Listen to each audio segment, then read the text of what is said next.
ఐపీఎల్లో super war జరగబోతోంది. ఉప్పల్లో Sunrisers Hyderabad, Chennai Super Kings తలపడబోతున్నాయి. రెండు జట్లు 4 పాయింట్లలో సమంగానే కనిపిస్తున్నాయి. కానీ నెట్ రన్ రేట్లో చాలా వ్యత్యాసం ఉంది. ప్రస్తుతం సన్ రైజర్స్ హైదరాబాద్ 5వ స్థానంలో కనిపిస్తోంది.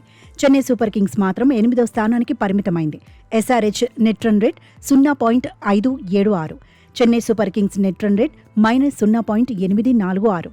ఉప్పల్లో ఎస్ఆర్హెచ్ గెలిస్తే తన పొజిషన్ను మెరుగుపరుచుకుంటుంది. వరుసగా 3వ విజయం సాధిస్తే చెన్నై సూపర్ కింగ్స్ కూడా పాయింట్ల పట్టికలో ఎగబాకుతుంది. అయితే చెన్నై సూపర్ కింగ్స్ కు ఖలీల్ అహ్మద్ సేవలు అందుబాటులో లేవు.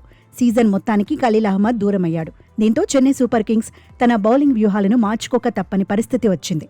నూర్ అహ్మద్ మళ్లీ ఫామ్ అందుకుంటున్నాడు. అన్షుల్ కాంబోస్ కూడా మంచి మార్కులే సాధిస్తున్నాడు. ఇప్పటి వరకు 10 వికెట్లు తీశాడు. సీజన్లో వివిధ దశల్లో చెన్నై సూపర్ కింగ్స్ కు అడ్వాంటేజ్గా నిలుస్తున్నాడు.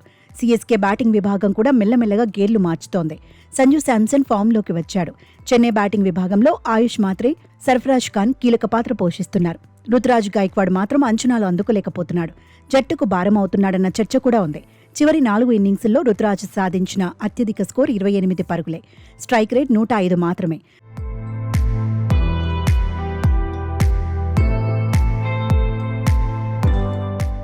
మహేంద్ర సింగ్ ధోని బరిలో దిగుతాడా లేదా అనే విషయంపై ఇంకా క్లారిటీ లేదు.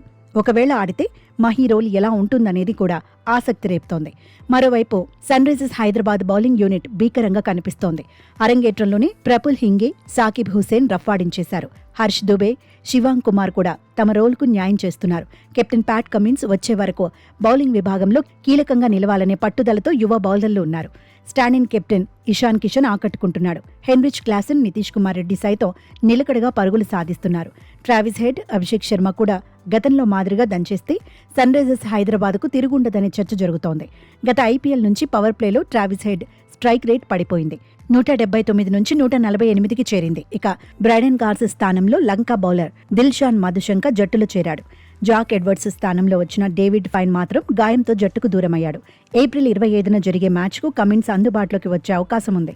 మొత్తంగా Chennai Super Kings versus Sunrisers Hyderabad match ఆసక్తి రేపుతోంది. ఉప్పల్లో పరుగుల మోత ఖాయమని ఫ్యాన్స్ ఫిక్స్ అవుతున్నారు.